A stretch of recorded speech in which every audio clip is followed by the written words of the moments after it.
The following is a Roll Poll production.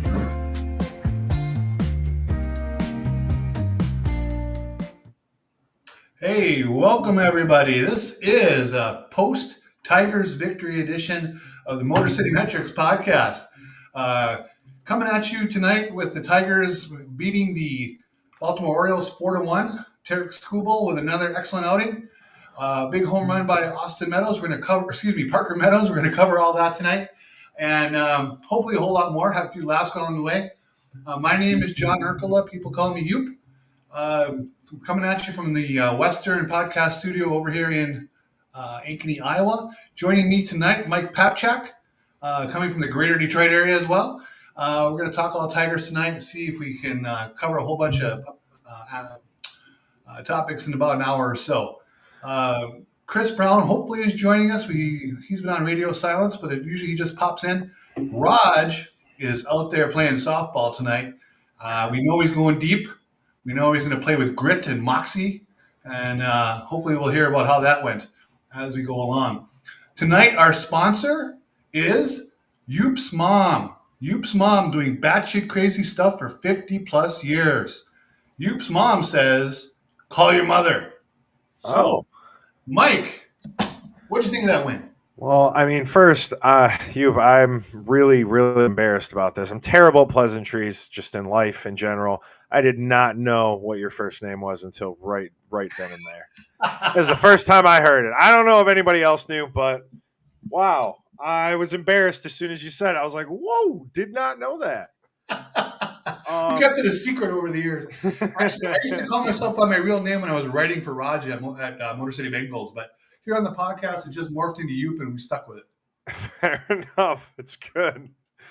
I mean, there were concerns. It's always good to go on the road and get a victory, but we were talking about it a little bit. There seems to be a lot of offensive gaps happening. The Tigers took them 18 innings to score their between runs scored in this Orioles series. Yes. Between that 10-1 loss and today's 4-1 win. I don't know. It's not something that's obviously a huge concern because, I mean, since the last recording, they have won both their series. They took 2 of 3 from the Cubs and 2 of 3 from Baltimore. Mm-hmm. But I thought that was something it definitely stood out today for sure, and yesterday as well. Well, it's interesting. They were in Baltimore. Earl Weaver, longtime legendary manager, was kind of the guy who was famous for waiting for the 3-run homer. And tonight, the Tigers ran into the 3-run homer.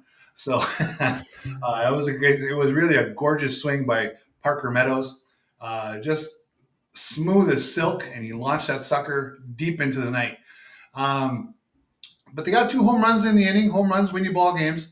But yes, the offense has been a little stagnant. They haven't been able to piece together sustained rallies.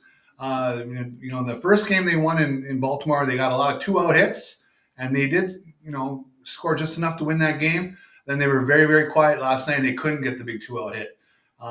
Today was a Skubal day, so he knew that runs were going to be at a premium for Baltimore, and Skubal maybe faced one mini jam. I think in the 3rd inning, he walked a guy and then gave up a ground ball single and then dusted the next batter on 3 pitches, and that was it. So much for the jam. So, yeah, you'd like to see the Tigers draw a few more walks. We were discussing that a bit. Get a little bit more extra base power from a couple spots. But there's not a lot to complain about. They keep winning series. The pitching is excellent. The defense has been solid, and they're doing just enough to win these close ball games. Yeah, I mean, Skubal walked 2 batters. 2 batters today. Stop the presses. I couldn't believe it when he walked in. The first guy, he nodded. He's like, all right. You could tell he was like, wow, it's been a while, hasn't it? Yeah. But I mean, yeah, obviously with the Skubal start, and sometimes, you can't really fault a team for kind of letting one, sometimes offense comes in spurts for all teams. And, when the Orioles score 7 runs in the bottom of the 8th inning, you're not winning really any game when you give up 7 runs in any inning. So not really worried about the way they're playing overall. Just going that 17 innings without scoring any runs just is something that I was thinking about in that Baltimore series. But how about the Cubs series at home? I just want to bring that up. That was it was the highest attendance over a 3 weekend at Comerica Park. I want to say since 2013. Is that what they said? I think it was. I think it's 12 years. It definitely sounds right. Obviously that's helped out a little bit by that the Cubs fans always travel well and show up. There's no doubt about that. But you can sense the energy and the excitement in the Detroit crowd. That has to only help the players. It certainly doesn't hurt anything. And it's a lot of fun to watch, even from afar when you're streaming the game, watching on television, whatever. Just having those big crowds, you know why they're there. What's generating the crowds is the winning, and winning is fun. And it was a heavyweight series. The two teams with the two best winning percentages in baseball, and also in either league, facing off for a 3-game series. And even though the Tiger pitching hung in there well and to win those 2 games on Friday and Sunday, you can see that the Cubs have a pretty solid lineup, a lot of depth. I mean, there are no real easy outs as you work your way through that batting order. And that was definitely a series that, if things fall correctly, you could see that being a hell of a good matchup in October. And wouldn't that be something? Yeah. I mean, for the Cubs series, the number one thing I think of is this is the best offense in the NL at the time, and I do still believe right now, only been a couple of games later, they were the best team offensively coming into that series. And the Tigers shut them out in one game, their 8th shutout of the year, and then they let them score 1 run in the first one. Yeah. I do think that's significant in just that. I mean, obviously the trade deadline is pretty far away, but it is something that is top of mind. They do have needs. I'm not saying they don't have needs, but there are a lot of strengths in this team, and I guess I didn't really want to bring it. I don't want to bring it up and actually talk about this. Just I don't really think they're going to take a huge swing in terms of pitching, just because you're seeing what they can do against top offenses. I don't know. I thought that was pretty significant. It was impressive in that, it was, you knew that, the way things have been going, Skubal was probably going to post his usual start. The bullpen gets it done.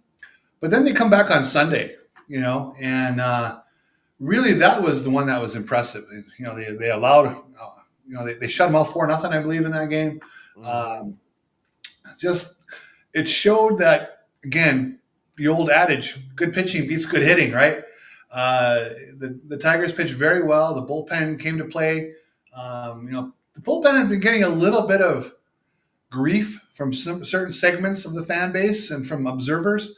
But you keep coming back to the fact that the Detroit bullpen is something around 5th or 6th in bullpen ERA. They're getting the job done more often than not. And they don't strike out a ton of guys. They don't have anybody, flame throwing a 102, but they just do enough to get by and get outs. And that's kind of how they did it last fall when they had their miracle run. Yeah, we're going to see more of that because one of the big things today was that Bo Brisky did get sent down before the game today, and they brought up lefty Matt Gage. And sucks to bring up a guy that I admittedly don't know too much about and we don't have our, in-house prospect extraordinaires, Rogelio or Chris here. It's really go in depth on Matt Gage, unfortunately. But, you're just going to – is Matt Gage going to be the next Brant Hennefy, or Brant Herter? Is he going to be is he – That just seems like the way that they're handling their bullpen right now, and it really seems like Scott Harris is really comfortable doing it that way. Well, they've been really on a roll and making selections to bring up for duty, right? I mean, Chase Lee had a 5-something ERA in Toledo, and he's come to the major leagues, and he's been highly effective. They made a good call there. Last year, and I said it before, and I'll say it again. I felt like we're probably seeing the best 20 innings of Sean Gunther's life, and it appears we may have. But man, those were 20 damn good innings, and they were important last year. So someone made a good call that he was throwing the ball well enough to succeed. So hopefully Matt Gage is the next one. He's got some good strikeout to walk ratio numbers in Toledo. So we'll just get him out on the mound and we'll see what happens when they get him, out there this weekend, probably. They needed another lefty. Tyler Holton, probably not, people are getting a little bit worried about him. He's given up some production, but I think it's a long season.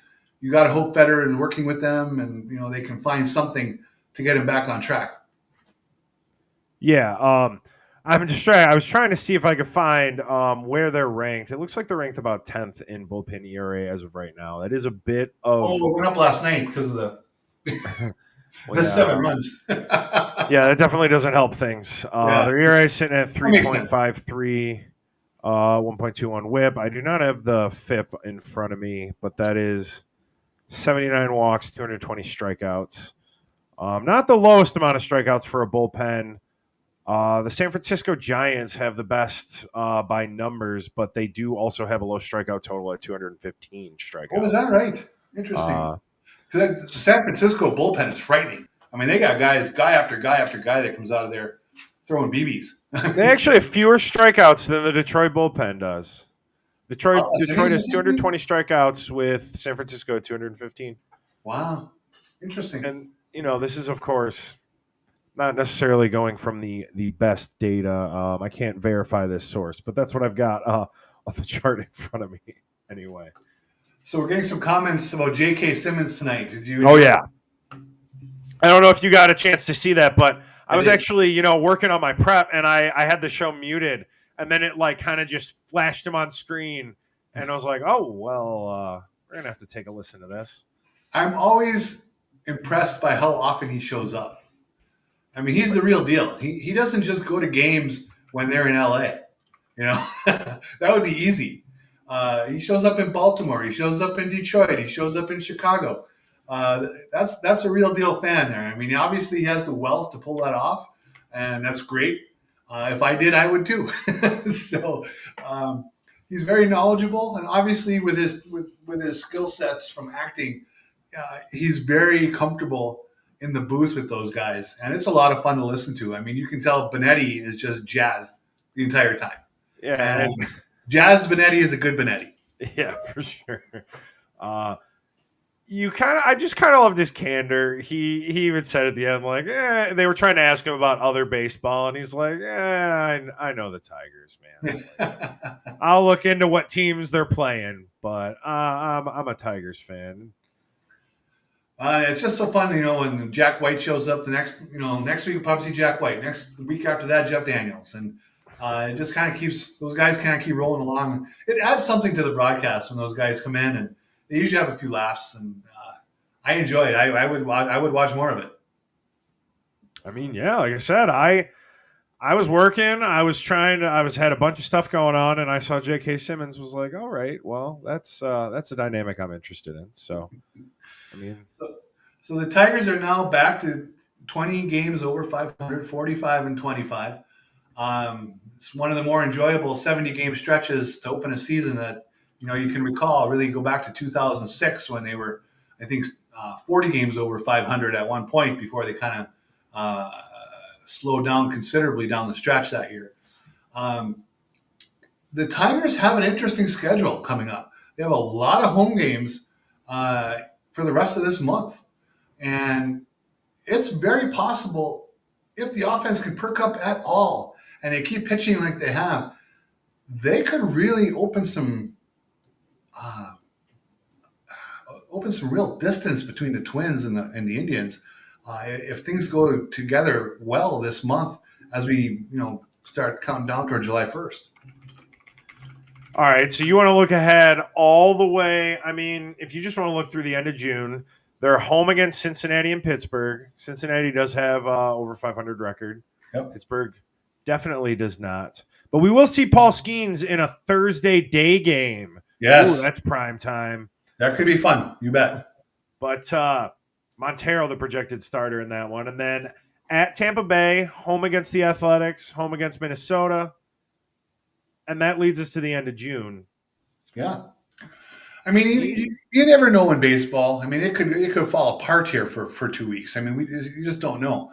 But when you look at that on paper, I mean, that looks like it could easily go 3-4 games over 500 through that stretch. Oh, absolutely. I mean, I don't know. It doesn't seem like you can really trust the games against the AL Central right now because those are the last two series that Detroit didn't win was against the White Sox and against the Guardians. So you do have the Twins sandwich in there, but that's one series. The Athletics have free fallen and are, arguably playing just as bad a baseball as the Rockies right now. Yeah. Easy. And yeah, the Minnesota series is going to be huge because, I mean, it really seems like the AL Central, I mean, it is just shuffling right now. But the Twins have kind of been sticking to that number 2, number 3 slot after their terrible start. And looking at the standings right now, they're actually the only other team in the AL Central with a positive run differential besides the Tigers, if that's your thing. Interesting. So, well, like I always say, and again, I was speculating maybe they'll even do a little bit better than this, but I always come back to this: the power of 3-2. In their last 5 games, the Tigers have won 3. And that doesn't sound sexy. If your best friend tomorrow called you up and said, "Hey, how are the Tigers doing? How are the Tigers doing?" And you say, "Well, they've gone 3-2 this week," they'd probably shrug. Okay, that's fine. 3-2 isn't sexy, but it's got teeth. You keep going 3-2 consistently, you're going to win a hell of a lot of baseball games. So that's something where I think that the pitching and the defense really plays a role. They don't have to hit and outslug people to go 3-2. If they pitch and play defense, they can keep in a lot of these games and win them. well, I mean, yeah, you look at those teams, Cincinnati is not super known for their offense right now. I mean, they have Ellie De La Cruz, but they have some pieces, but they're getting by on their pitching. Pittsburgh has a crater on their offense. The Athletics have a crater in offense, and Minnesota is being carried by the best bullpen, one of the best bullpen in the American League. Mm-hmm. So really, just almost every series throughout the rest of the month, you are going to see some below average offenses. I mean, that definitely bodes well when you look at it on paper. I mean, yeah, baseball's weird, but it's nice to look ahead. And I mean, you look at the Red Series, they're going to miss Andrew Abbott, and he's been pitching lights out. So it's probably to the Tigers' benefit that they're missing him. They're getting Nick Martinez, which he's had a couple good outings against the Tigers in his life. Brady Singer, who the Tigers know well from his days in KC, he's been kind of getting roughed around a little bit lately after a decent start to the season. And then Wade Miley is scheduled to pitch Sunday. I'm going to be really honest with you. I had no idea Wade Miley was still in the league. So we'll see what they can do against that guy on Sunday afternoon. Well, I mean, I don't know if the news broke. Did you hear about what they were talking about with Wade Miley? No. Is the Tyler Skaggs situation. Wasn't necessarily something I wanted to bring up, but you mentioned Wade Miley. He actually is at the center of those proceedings, which are still going. Is that right? And they are now saying that Wade Miley was selling Tyler Skaggs drugs initially, and he was one of the first people to do it. Wow. So I wonder if that will have any effect on his. I mean, I don't think it will, but yeah, he's been pretty honest, and I do believe he's been cooperating the entire time. But yeah, he has a 9 ERA right now, Wade Miley. So it's not like he's lights out this year. Yeah, well, hopefully that's when the Tigers can bust out and score some runs and have some fun on Sunday afternoon, and maybe get a series win again. They just got to keep piling up these series wins. They're playing so well at home and doing just enough to win on the road. It's really something to see. Now, we see here Mike Doyle asks about, and it's going to get more and more talk about the trade deadline. And we've talked about the Tiger offense maybe needing a bat. Uh, Mike Doyle asks about Zach Gallen and Bo Bichette. The Bo Bichette thing has been getting a lot of ink,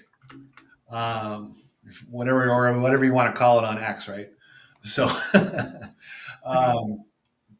Sure, it has. do we really think the Blue Jays are going to sell? I was about to say, there is no reason that I'm seeing that the Blue Jays are selling right now. They're in second place. They're playing some really good baseball right now, and they actually have the very first wild card in the AL Central. Yeah, or in the AL. Excuse me, not the AL Central. Not the AL Central. They are 8-2 in their last 10. I don't think it's a foregone conclusion that they're going to sell. They definitely went for it this offseason. They lost out on Sasaki, which, maybe this year might be looking okay because he's really struggled out in LA and he's on the IL right now. But they really went for it and they struck out twice. And I mean, their big free agent acquisition, Santander, is still kind of slumping, but they're still playing really good baseball. Being carried by George Springer. Resurging George, yes. Yeah, 35 years old, and he's all of a sudden he's back. He's hitting like he's 25. Nice. So I think I kind of hope that dies down because I think at this point Toronto has been desperate for a reason or they've been desperate to contend, and they've been trying for years. And I'm not saying they're going to contend, but I mean, being in the thick of a playoff race at this point, and playing really good baseball at peaking at the right time, they have the best record over the last 10 games in the American League right now. So I tend to agree. I don't see Bichette moving unless, obviously if they fall apart here in the coming weeks, sure, maybe. But assuming they don't, the only thing there is if they could work out some kind of deal with someone for Bichette, a team that needs a right-handed bat, and the Blue Jays bring something back that they need in order to contend better. I suppose that's possible, but those trades aren't a dime a dozen, where both teams are looking to get better at the major league level. Usually one team is looking to build their farm system up. Right. So, and then Zach Gallen, Arizona, one of the more disappointing teams this year. I think a lot of people thought they were going to make a run at that division. Certainly at a wild card. They've been under 500 for the most part this season. Zach Gallen, great pitcher at points in the past. Having a rough year. I think he's got a 5+ ERA the last I looked. 5.15. There you go. So is he the kind of guy you think is going to turn it around in the second half? Would a change of scenery do it for him and a change of coaching staff? I'm not saying that the Detroit coaching staff is better than Arizona's, but sometimes you just get a different voice in your ear covering different things. Maybe that would unlock something. I don't know.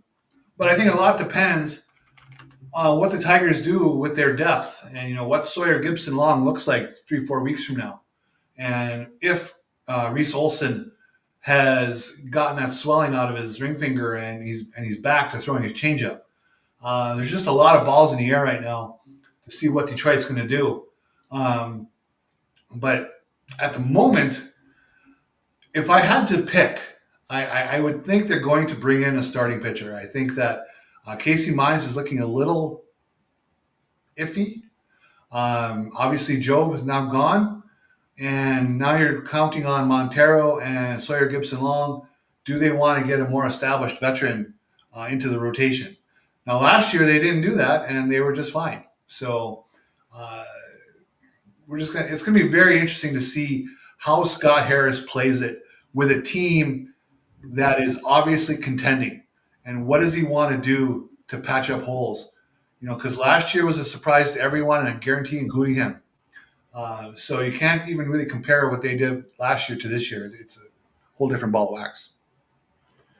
I think that I actually totally disagree with you. I think that the veteran that they're going to bring in is already been signed. He was signed in the offseason, and it's Alex Cobb. Yeah. He hasn't pitched yet. He's out with the hip injury. They gave him a lot of money, $15 million.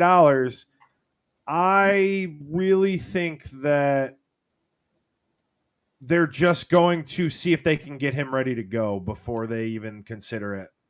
That's the veteran that I think they'd add. Are they able to get him on the mound, say 3 times in Detroit before the trade deadline? Right? I mean, they got to see it. Otherwise, it's a big wish sandwich. If they don't see it before the trade deadline, if they just say, "Hey, we're going to have him ready by the middle of August, and he'll take us down the stretch," okay, I mean that's one way to go. But we just don't know. And but again, is he in the rotation? Is he taking any starts? Say by that first week of July. Yeah, pretty much. And before we get to our segments, just one more thing. What about the idea of filling third base with our old pal Eugenio Suarez? Mm-hmm. That's been definitely going around. Hey, I'm always for adding power, right? As Joe Sheehan has said for years and years, the writer Joe Sheehan, he always says, "Ball go far, team go far." So if you want to add a power bat at third base in Eugenio Suarez, I think that since he's a rental, it should not be a huge cost, unless there's a big market for him, I suppose. But when you look at their farm system, they should have the ammo to go get pretty much whoever they want. And if they decide to get a rental like Suarez, I can't imagine it's going to be much more. And I'm not saying he's a bad player. He's a good player. Max Anderson, right? He's hitting great. He should be in demand in some quarters, or at least a player on that level. Now, again, Max Anderson has never done this before, what he's doing at the moment. We don't know if this is the real Max Anderson, or again, this is the best 3 months of his life. We'll see. Fair enough. I mean, I always agree with the idea of adding power. There are going to be a couple teams looking for a guy like Eugenio Suarez. He's not a great defensive player, but he does play third base. We all know, and we have all talked about on this show and with all your friends and with everybody, that the Tigers need a third baseman. It's very well known. So I would not be surprised if they fill nothing else, it would be a third baseman. And I mean, that's kind of going back to the whole starting pitching thing. I think of all things, that would be the last thing I would want to add, because I really think they need a strikeout guy in the bullpen.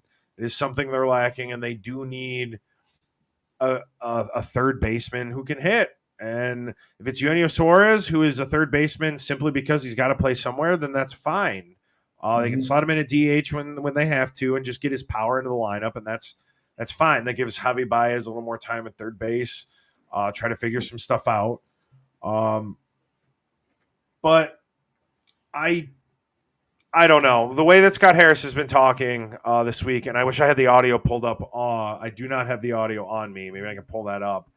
But he did say this week in an interview that he is going to be looking to add to the team. And he did say if the deal's right, and this is the most we really ever hear Scott Harris talk about anything like this. But for him to admit that, yes, they're going to be looking for an upgrade, third base has to be at the top of the list. Yeah, third base or just right-handed power in general. But again, I think one thing is, they're listing out all the teams who are looking for right-handed power. That's a long list, and there weren't that many players who fit the bill that people could really talk about being legitimately available. So it's going to be interesting, But again, the Tigers, by some ranks, have the first or second best farm system in baseball. That should mean they should be able to outbid for anything they truly believe they need to make a run this year. Yeah, absolutely. Now, with that, why don't we get into our first topic here and go inside the numbers? Got it.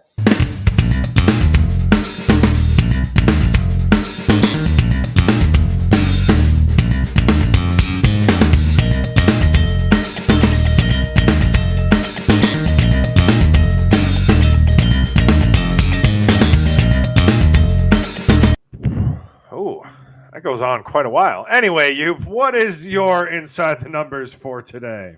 My numbers are 2.9% and 56.1%. And those are numbers related to Kerry Carpenter. And we'll talk about that in a second. But I do want to talk about this. Carpenter started that game out tonight for Scuba with a hell of a catch at the fence. And he has had several catches in the last week and the big throw as well to throw out a runner at home plate against the Cubs. That really kind of squelched a possible rally. My friend Mark Perna, who's on Twitter and I've known for years in the Tiger chat rooms, Mark said Kerry Carpenter has been doing his Al Kaline impression defensively for the last couple weeks. And it's true. He's playing wonderful baseball on the field. Offensively, he had the big 3 home run game, which was phenomenal. But otherwise, he's been a little quiet lately. His on-base percentage has sunk below 300. I believe it's at 291 at the moment. The 2.9% is his walk rate that he's down to of the year. Obviously, it's a career low. He was never a big walk guy to begin with, but now he's even at his lowest. And the 56.1% is his swing rate. That's also a career high. It's only a few points above his career norms, but it is more. He's offering at more pitches. He is walking less. I think he's a little anxious. He's not kind of doing that control the strike zone thing that Scott Harris has talked about in his first days in Detroit. And also, it appears to me Carpenter's not catching up to that high heat that he did the first couple of years when he was a Tiger. The high heater seems to be getting past him a little bit. He's not able to get on top of it and drive it somewhere. It's a long season. I'm sure he will have a hot streak here eventually, but it would be really nice to see that walk rate start to drift upwards. And really, it's just going to come from his discipline. He's swinging at a lot of low and away stuff and a lot of high stuff. And one or the other, he's got to cut out of his game. And I have confidence he will. He's been a good hitter. He usually will get onto a hot streak. And hopefully, as the weather warms up here, we'll see that happen.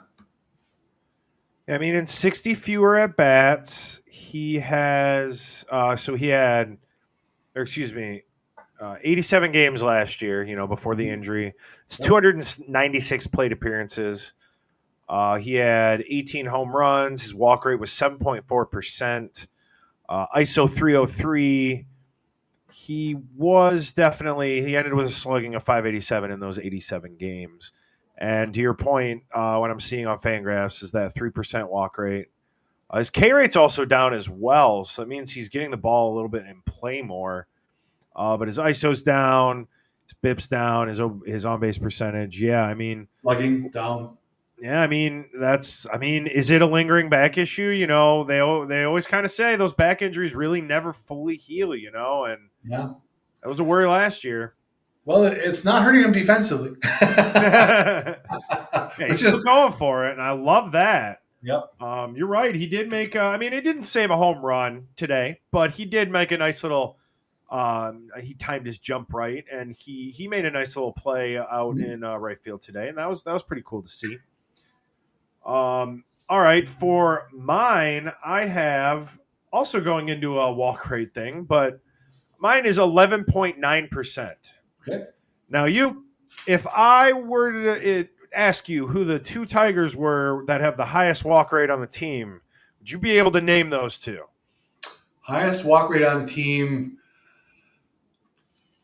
I'm going to go with Gleyber Torres and Zach McKinstry. Well, Zach McKinstry doesn't qualify for runs. But yes, that is technically right. But number 3, right behind him, is actually Spencer Torkelson at 11.9%. Oh. I want to highlight this because we have been focusing so much on how Torque's power growth and how he's getting back to that 30 home run form, looking like he is going to get there. Like he's got the power, but he has the highest slash line of his career so far in all the statistical categories. This was as of 2 at-bats into the game. I don't actually have updated thing, but it was 235, 339, 500. Yep.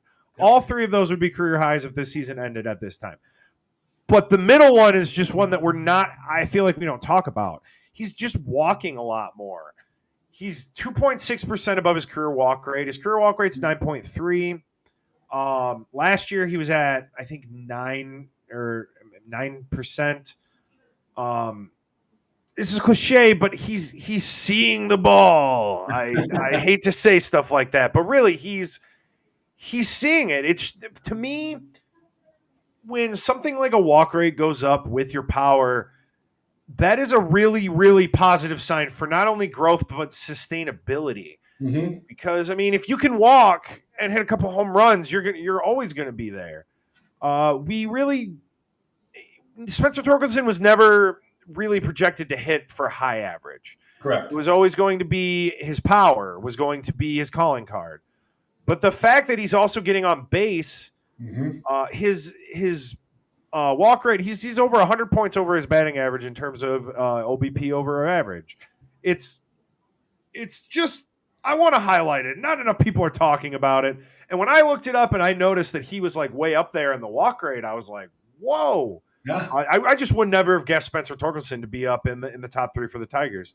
So just positive developments for Torque. I'd love to see it. The other thing for me, to jump on that a little bit, Torkelson, he went through a little bit of a cold stretch last week, and he started to come out of it a little bit. What I noticed, and again, I am not a hitting coach. I'm just a guy who talks too much. And I umpire high school kids, okay? So I'm a million miles away from Major League Baseball.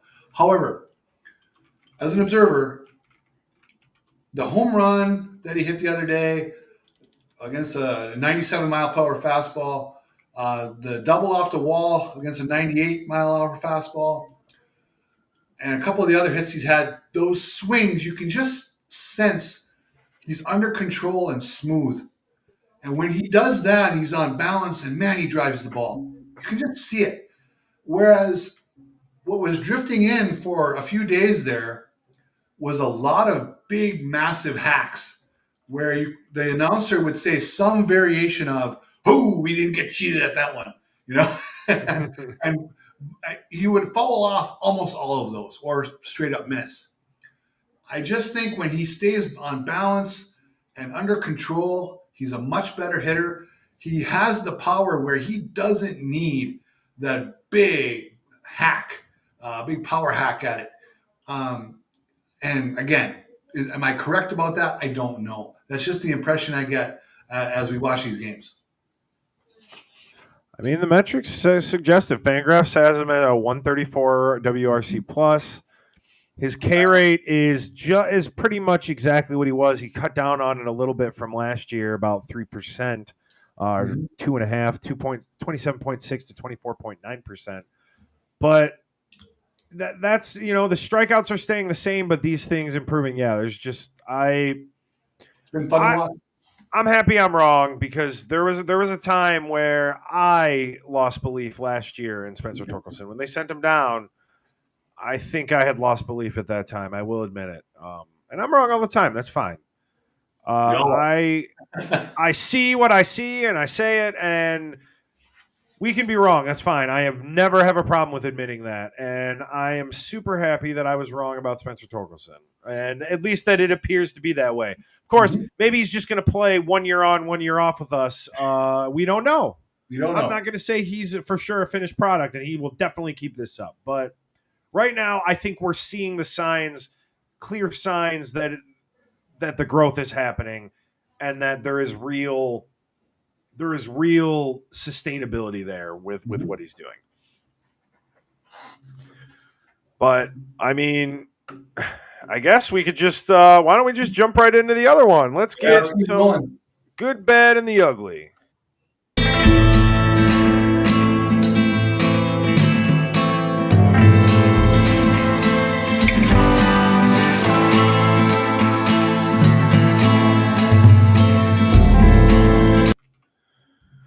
All right, why don't you start us off again?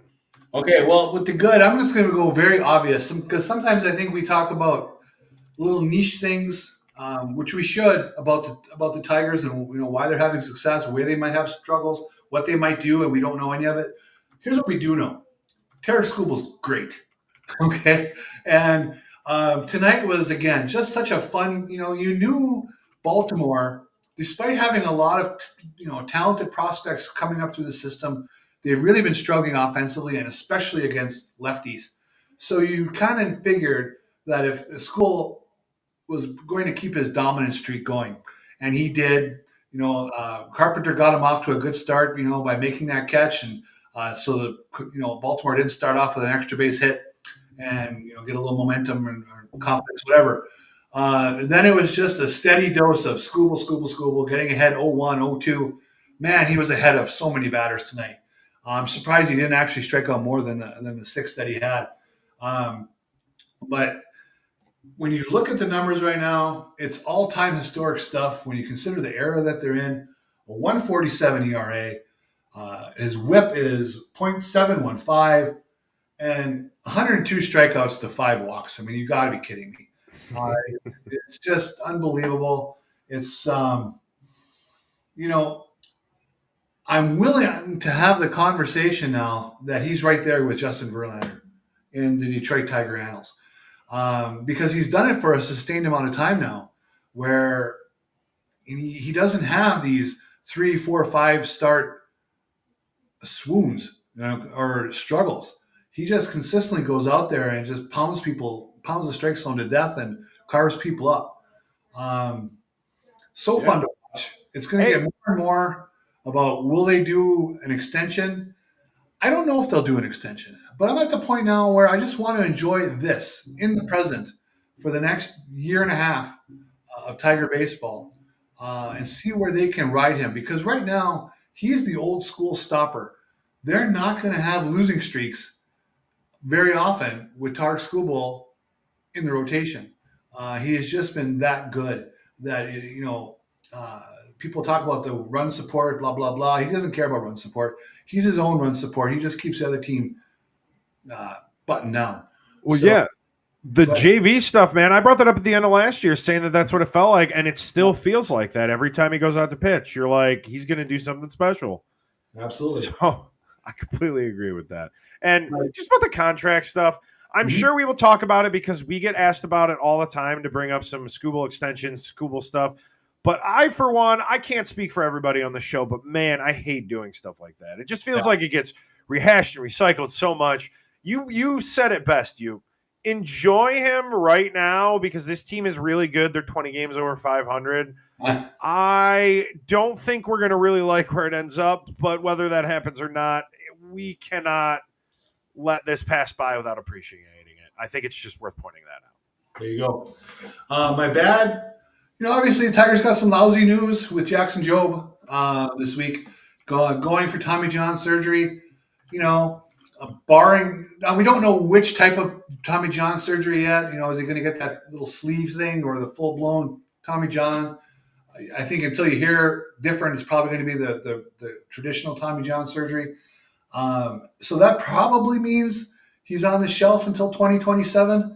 I wouldn't count on seeing him next year unless it was right at the tail end of the season. But at his age, it's okay.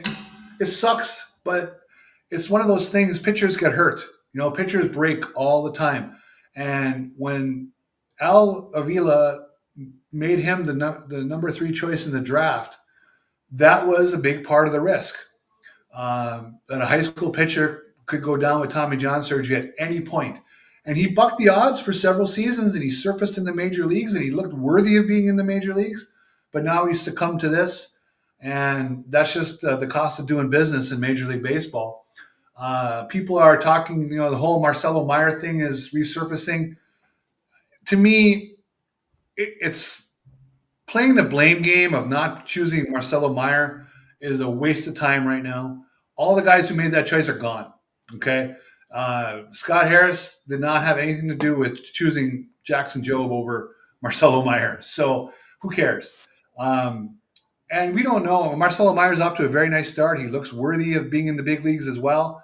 But, give it a month. Who knows? Major League Baseball is hard. We don't know what he's going to look like in the next couple of years.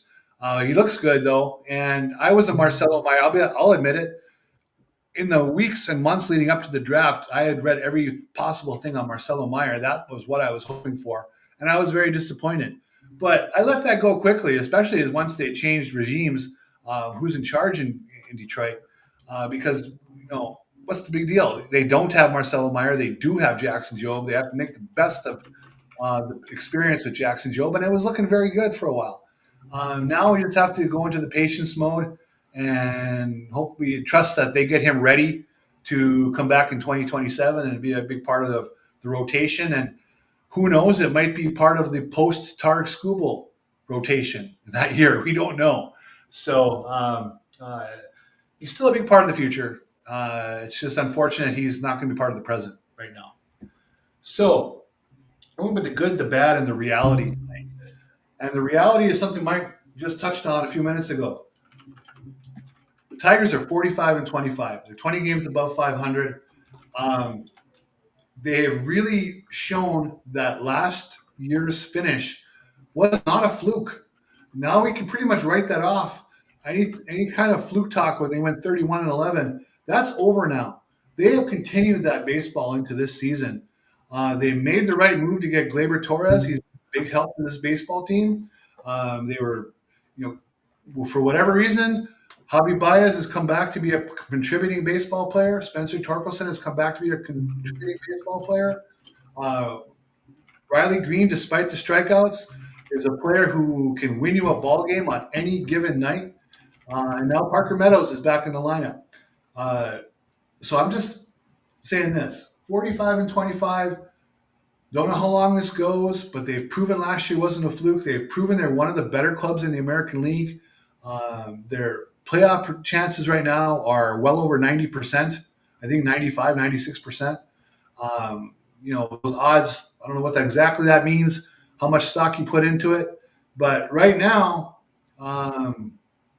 if they just play slightly above 500 baseball for the rest of the year, they should be in the playoffs. So, gear up, Tiger fans. These next few months are going to be very, very fascinating. I mean, once you're up 20 games, it's kind of hard to if you play 500 ball, you're going to be 20 games over 500. So it's not a bad way to look at things. All right, for me, my good today, I wanted to bring up the number 2 pitcher on the Tigers. Funnily enough, Jack Flaherty. That's just Jack Flaherty. He did not have a great start to the season. I want to say his first 7 or 8 starts, his ERA was 4.61. His FIP was 4.59. So it was exactly where it should be. He was exactly as lucky as he was. He had just given up 5 runs in 3 innings against the Rangers. Since then, in the 5 games and the 5 starts since then, Jack Flaherty has gone 30 and a third innings, 16 hits, 6 runs, 9 walks, 36 Ks. He's an ERA of 178 with a FIP of 262. FIP shows that maybe he's getting a little lucky, but not that lucky. 262 is still pretty damn good. And you brought up Jackson Jobe. I mean, obviously, that's a guy that you thought maybe would start to get better as the year went on as a true strike thrower. But you have Jack Flaherty now. You have Jack Flaherty as the number 2. He has also pitched in 6 innings, so he's giving the bullpen a break. You can rely on him for at least 6 innings no matter what. In those games, he went 5 2/3 in 1 start, and then the rest of them there were at least 6 innings. So Jack Flaherty is on a roll in these last 5 games. And he's gotten a decision in all of them. He's 4-1 in those 5 games as well. So at an all-time high, when he was at his lowest, he's really put it on. And the Tigers really need that. It's really nice to have a number 2 guy when last year you didn't have that for the playoff run because you traded him. Yeah. The curveball has gotten so nasty the last few times out for Flaherty. He's really dominating. And it's setting up his fastball because right now he is throwing a few fastballs that look kind of down middle. But people the curve has them so flummoxed. They're sitting on that, and the fastball just fires right past them. It's been very fun to watch, and hopefully he can do that again Saturday against the Reds. Yeah, so I can't wait to see that Reds game. I've been just as excited to watch Jack Flaherty pitch. I got to be honest with you. It's not because I think he's as good. It's just when I was really into the Tigers, it was when they had David Price, Justin Verlander, Max Scherzer. It was every day the pitcher was amazing, and even if it's for 2 days, I'm pumped about it. But instead of the bad, I took one out of your book today, and I decided to go with the good, the odd, and the ugly because I had to find a way to bring this in. Have you heard this story about Red Sox rookie Hunter Dobbins? No. Hunter Dobbins is he's a rookie starter for the Red Sox. Yep. He made his first start against the Yankees a couple weeks ago. And he told the Boston Herald, that he would rather retire than play for the Yankees. And he said it was because his father, Lance Dobbins, had been drafted twice by the Yankees and then subsequently traded to the Arizona Diamondbacks. So he's like, oh, no, they did my dad wrong. So they drafted him. It was New York. I mean, it's Boston, New York. So they're going to look into this. We have Baseball Reference. We can look up every baseball player ever. My grandfather played in D-ball. It doesn't even exist anymore. He's on Baseball Reference. They have everybody. But New York Post decided to look into this. It never happened. Really? So they looked into it, and they said that it's possible that he played some independent ball. But the independent ball back then, it was in the mid 90s, before 1998, when all of the affiliates and everybody went through with the minor leagues. So there wasn't like super official rosters, but they couldn't find any record of him ever playing for anybody ever anywhere. So they asked Hunter Dobbins to follow up on it, and it just made me think it's really interesting. He said he never fact checked his dad. Like, why would you? That's your dad. Yeah. Now, I'm kind of seeing both sides of this, because you're right. Like, oh, my dad told me all these cool stories. But at the same time, everything else I just said, we literally live in an age where you can literally look up any player who ever played anywhere, and you can find some data on them, even from 100 years ago. I think 1909 is the data point. Right. It is more than 100 years ago. So I'm not saying, I think both sides this is just a whole odd story. I think it's super odd that New York Post decided to make it scandalous almost. Like, that's almost what it feels like. Like, he lied. He just trash talked the Yankees because he sucks. And he's also weird. Like, dude, I mean, hold on. How old is Hunter Dobbins? Hunter Dobbins he's 25 years old, but that means that he's grown up with easy access to the internet his entire life. You never looked up his dad's stats? You never were like, am I better than my, you know what I mean? I don't know. This all seemed, maybe he just got caught up in the moment. Maybe you think his dad maybe called him that night when he saw the story, and he's like, son, we got to have a talk. I got something to tell you. That's great. I didn't fit in good, bad, or ugly, because, ugly because I kind of felt bad for the kid that he's got to deal with the Boston and the New York media with something like that. Definitely odd. I don't know. But my ugly, something we have talked about a little bit tonight, and I wanted to go in a little bit more detail because, what can I say? I'm a bit of a masochist with bullpen stuff. Bo Brisky. The inning that Bo Brisky got sent down, that is specifically my ugly here. Bo Brisky has looked shaky. He's been getting out of a lot of jams. He's been letting guys on base. But outside of one truly poor outing where he gave up 3 runs in like a second or third outing of the year without getting it out, he really hasn't had too many crazy bad games. And then he went to Baltimore. They brought him in with 2 outs in the 8th inning, a man on third. It's 4-1. Tigers' offense is kind of stagnant, but 4-1, that is not an insurmountable lead. You're feeling pretty good. I was watching the game thinking 4-1, that's nothing. Whatever. I don't care if it's the 8th inning. Like, come back Tigers, gritty Tigers, let's go. Yes.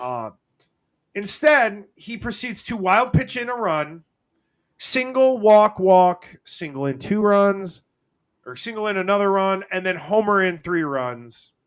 And then finally getting a ground ball to himself that he was able to get the final out. Yeah. But after that, it was 10-1. Bo Brisky ended the night. These were his stats before he was demoted. His FIP was 6.22, just a bit under his ERA of 6.44, with negative 0.5 WAR as a relief pitcher, and he's found himself demoted. Yeah. I mean, life in bullpen is rough.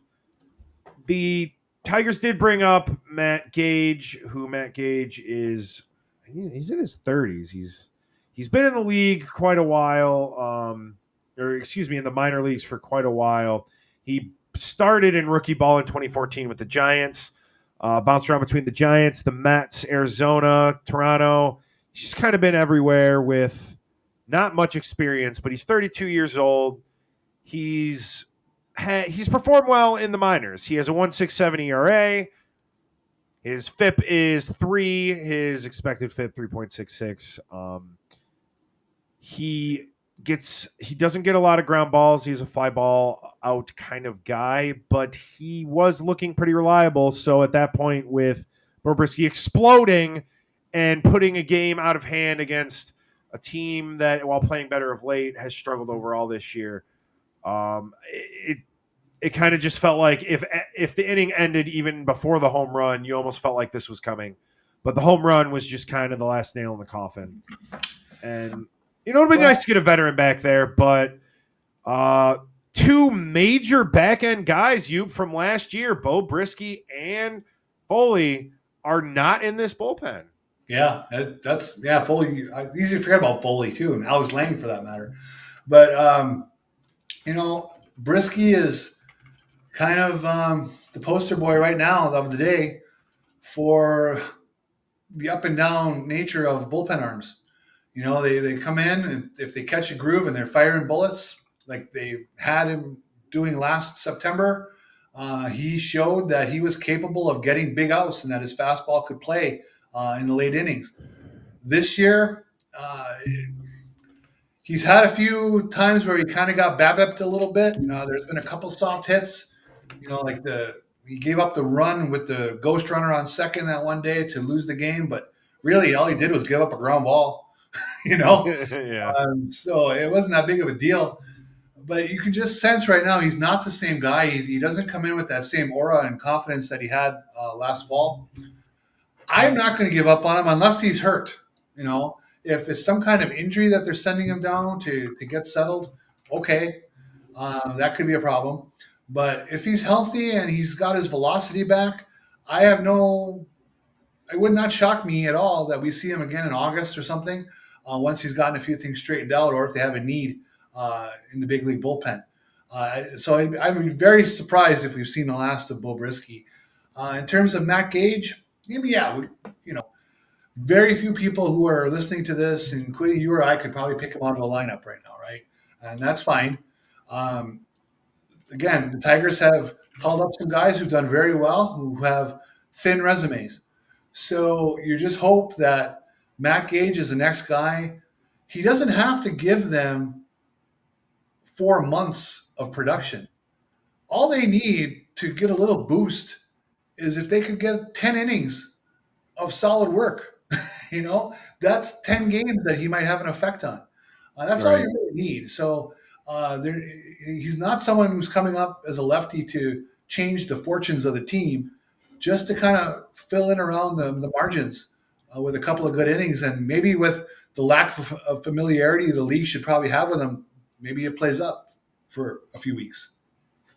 I mean, yeah, he has a total of 16 appearances or 16 games that he's played, 19 points in 2/3 innings pitched. He actually has some pretty solid numbers. I mean, 20 strikeouts in those 19 innings. So he's just not a guy with a ton of experience, but he is a veteran, if you want to call him that. Hasn't pitched since 2023, so it's just he's a guy. I mean, and Deadly Ninja Bees brought it up. Brisky, Holton, Foley, and Gunther. I'm going to put it back on the screen here. He's right. Brisky, Holton, Foley, Gunther. They were huge parts of the bullpen last year, and not a single one of them is in the major league bullpen. Well, Holton's in the bullpen right now. Gave up another run today. Outside of that, you're just not getting anything. And you could probably make the argument that Hannafy, he's okay, but he's probably not where he was last fall either. It's not necessarily fair to ask these guys to stay at such a high level when you're on a playoff run like that. I mean, they always say that bullpen guys are those adrenaline guys. They feed off the moment. And when you have a moment that lasts, 40 games, it's really easy and I don't want to take anything away from them. I'm not saying none of them are good pitchers. Just you wonder if some of that being worn off with the expectations, and now being up as much as they are, just 20 games over 500. I mean, the Canely signing is looking great. Vest is looking better than ever. So they are seeing replacements. Chase Lee is a shutdown back end guy right now. I mean, they asked him to kind of do whatever. I mean, he got that one out to bridge Herter and Sawyer Gibson Long, and that was wonderful. I mean, Hinch uses him for anything. He's a Swiss Army knife this year. Almost, I mean, I'm not saying he's the same as Holton, but he's almost kind of being used what Holton was being used for last year. Just, hey, I'm going to put you in the first inning. I'm going to put you in the third inning for an out. I'm going to put you in the eighth inning in a 2-run game. And Herter, same thing. Yeah, so it's just, it's amazing. It's just, it's hard to predict, to be completely honest with you. So maybe Matt Gage will all of a sudden be this next guy that's going to give them like 25 super solid innings of relief work. Or he's going to pitch once and they're going to DFA him when someone else gets healthy. We don't know. Yep, very possible. Well, like Tyler Owens was up and pitched twice on blowouts. Right. Decent, but and he was good. I think he gave like no runs, I think, in his 2-time, or maybe a run in a couple innings. But yeah, absolutely right. But before we get out of here, we did kind of bring this up a little bit, but I want to look ahead to this homestand they've got coming up against Cincinnati and Pittsburgh. Looking at 3 pretty hittable pitchers. I mean, Nick Martinez, Brady Singer, and Wade Miley. Nick Martinez probably the best, performing the best out of the bunch right now, because Brady Singer and Miley both have ERAs north of 4. I think this is really just the perfect opportunity for the Tigers to really get on a roll offensively. We talked about the fact that they really only scored in 2 innings in the last 2 games. Yeah. This is kind of where you get right? You got a 6-game homestand. We have Montero going with Jack Flaherty and Sawyer Gibson Long showing as the starting pitcher for Sunday's game at 12:05 p.m. Gross. I like baseball, keeps me regular, and when the games are earlier, like that 11:35 game, it was a wonderful game. Scooble was incredible, but it messes up my whole schedule, man. What can I say? I hear you there. That was pretty early. Yeah, the Tigers have played so well at home. You would like to think that they could take minimum 4 of these next 6, if not 5. But, we'll just have to see. I mean, the Paul Skeens game, no matter what you think of the Pirates, Paul Skeens is probably good enough where, at best, that game was a coin flip for the Tigers. And it might even wouldn't shock me if Vegas leaned Pittsburgh on that game, depending who the Tigers, if it is Montero. But, Montero, you can't sleep on him. All of a sudden, he'll post 5 shutout innings when you least expect it. I mean, he was the most recent Tigers pitcher to throw a Maddox before Scooble did earlier. So, I mean, I'm with Rogelio, our missing co-host here. I believe in Montero. I think he's capable of being like a really solid 4th or 5th starter. Unfortunately, it just kind of takes him a little bit longer to get going. But so I can say this as a fellow big guy. I love dropping some weight. I got to say that. Anyway, Do you think Raj can hit for the cycle? Because I'm thinking the triple, the three-bagger might be a challenge. I love you, Roger. You're a great dude. You've always been good to me. I am so sorry. I do not think he's got a triple in him. Come on. Nah. He's a good dude. There could be some hidden speed there. Hey, speaking as someone, you know what? I don't know if I've ever told you this, but I used to play. I played a lot of baseball growing up. I played with the same guys my whole life. So like we're talking from t-ball all the way up to I didn't play little league. I played an adjacent sort of league, but I played with these guys till I was 16 years old. Sure. Played a ton of baseball. You know my nickname. I've always been a chubby kid. Never been very quick. You know what my nickname was on this team? The Red Blur. That's right.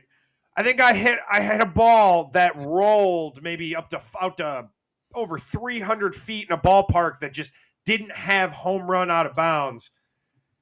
And I was told that I had a huge grin on my face when my dad, who's the first base coach at the time, he's waved me around first. And then I look at third base, and he's waving me around second. He said that as I got to third base and they were waving me around third base, my face went from joy to fear, realizing that I had to go another 90 feet down that base path. And they ended up calling me back, and could have had the weirdest inside the park home run. But my point is I was nicknamed the Red Blur. That is the only triple I ever had in my career. For any other player, they would have been home 20 seconds earlier. I say it out of love, Roger, but unless you're playing in a ballpark, it's got no fences. That triple, it's real. I make fun of Roger too, but he knows we love him, and I don't think I ever had a triple either. I remember my only one, so yeah. My favorite thing that involving third base that didn't involve a date was I was rounding third I was at second base. The guy hit a ball to the outfield. I was at the Stanton, Michigan ball field. I'm rounding third. I'm going as fast as I can. It had rained the night before, and there was this mud patch. And again, I'm a big dude. I came down. My foot sunk into that mud, like this far. And I went tumbling. Lucky I didn't break my leg. And I end up crawling back to third base through the mud to get back. So I'll never forget that one. Crawling through the mud to avoid getting tagged out was one of my highlights of baseball. Amazing. Well, I think that's a perfect place to end it tonight. Thank you, everyone who came out to watch us tonight.